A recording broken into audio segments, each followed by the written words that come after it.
बच्चों, आज class 9th के लिए हम लोग यूनिट 3 गति, बल और कार्य के अंतर्गत अध्याय 8 गति के विषय में हम लोग पढ़ेंगे। इसका पहला टॉपिक है अदिश तथा सदिश राशियाँ। भौतिक विज्ञान की विभिन्न घटनाओं को समझाने के लिए जिन चीज़ों की आवश्यकता पड़ती है उन्हें भौतिक राशियाँ कहते हैं। ये दो प्रकार की होती हैं, अदिश राशियाँ तथा नंबर 2 सदिश राशियाँ। अदिश राशियाँ क्या होती हैं? ऐसी भौतिक राशियाँ जिन्हें व्यक्त करने के लिए दिशा की आवश्यकता नहीं पड़ती, उन्हें अदिश राशियाँ कहते हैं। इन राशियों में सिर्फ परिमाण अर्थात इनका भौतिक मापन जैसे लंबाई, क्षेत्रफल, आयतन, मात्रा इत्यादि होता है। इन राशियों के उदाहरण दूरी, क्षेत्रफल, आयतन, द्रव्यमान, समय, चाल, दाब, कार्य, ऊर्जा, ताप इत्यादि है।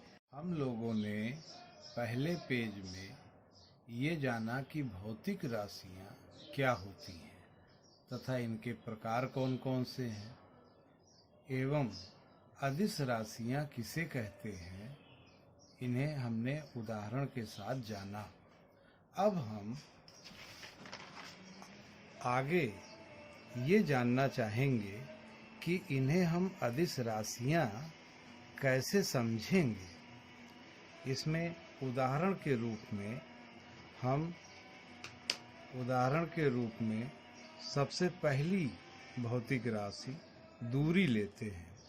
दूरी का मापन मीटर, किलोमीटर, सेंटीमीटर इत्यादि में किया जाता है। जैसे किसी रेखा की लंबाई 5 सेंटीमीटर है तो ये रेखा हम किसी भी दिशा में बना सकते हैं, क्योंकि इसमें दिशा के विषय में नहीं बताया गया है। यह रेखा निम्न प्रकार की हो सकती है। इसको चित्र में देखें, सीधी रेखा हो सकती है, थोड़ी एंगुलर रेखाएं भी हो सकती हैं, जो एंगल किसी भी दिशा में हो सकता है। इसी प्रकार हम अन्य अदिश राशियों को भी समझा सकते हैं कि उनमें दिशा की आवश्यकता नहीं होती।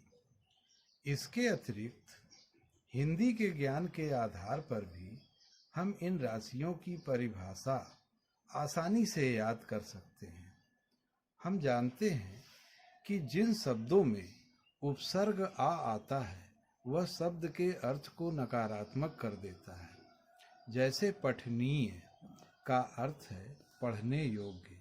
यदि इस शब्द में अ पहले लगा दें तो यह बन जाएगा अपठनीय, जिसका अर्थ होगा ना पढ़ने योग्य।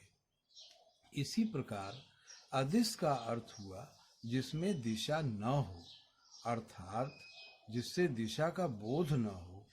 इसी प्रकार सदिश में उपसर्ग सा लगा है, जिसका अर्थ साथ होता है तथा जिसके साथ दिशा हो, अर्थात वह भौतिक राशि जिसमें दिशा का बोध हो। अभी तक हम लोगों ने अदिश राशियों के विषय में जाना है। इसके बाद दूसरे प्रकार की राशि सदिश राशियां हैं। वे भौतिक राशियां जिन्हें व्यक्त करने के लिए परिमाण के साथ साथ दिशा की भी आवश्यकता होती है, उन्हें सदिश राशियां कहते हैं। इनके उदाहरण निम्नलिखित हैं: वेग, आवेग, संवेग, त्वरण, विस्थापन इत्यादि।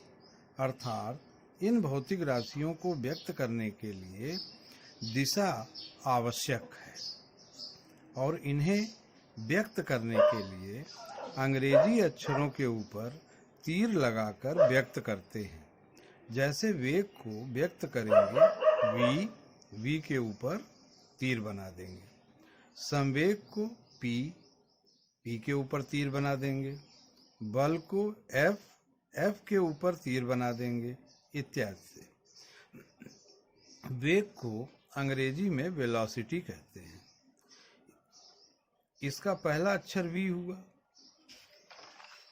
अतः सदिश रूप में वेग को b से प्रदर्शित कर देंगे।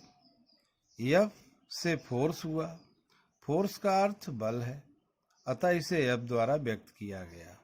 अतः हम लोगों ने जाना कि सदिश राशियों को उनके अंग्रेजी शब्दों के पहले अक्षर से मुख्य रूप से और उसके ऊपर तीर लगाकर व्यक्त किया जाता है।